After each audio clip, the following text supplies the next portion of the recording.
Hey guys! Kumusta kayong lahat dyan? Ako naman dito, okay lang, pero ayun, medyo sad.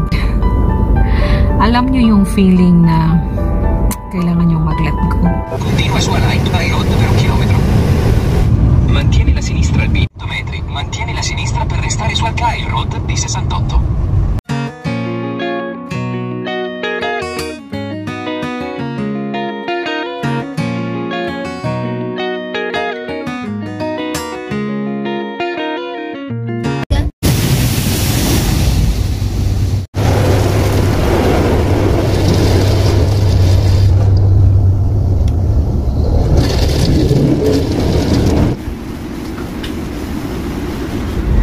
Alam nyo yung feeling na kailangan nyo mag-let go ng gamit. Kaloka. Well, ayun, nandito ako ngayon sa parking lot and then natapos ko na ang palinisan itong sasakyan namin and then nakakasad kasi baka last na pa-car wash ko na ito today. Bukas may nakaschedule akong tawag nito for actual view.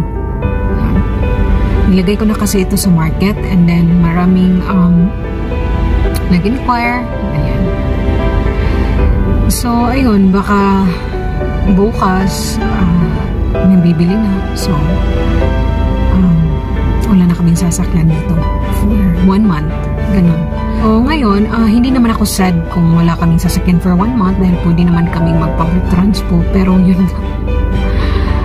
nangihinayang ako sa sasakyan na to kasi unang-una, hindi pa ganun ka laki yung kilometer nito. So, 47,000 lang siya.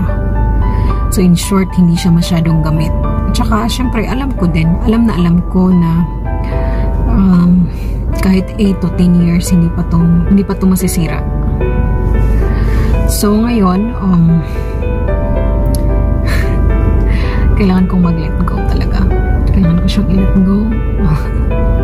Mamimiss ko tong sasakyan na to. I know na pagdating namin sa Italy may kapalit ito, pero yun nga, iba to yung memories at saka yung valuable talaga sa akin dahil dito ako nasanay. Dito ako sanay talaga. Dito ako natuto. Nakakatawa kasi hirap talaga akong mag-move on sa gamit.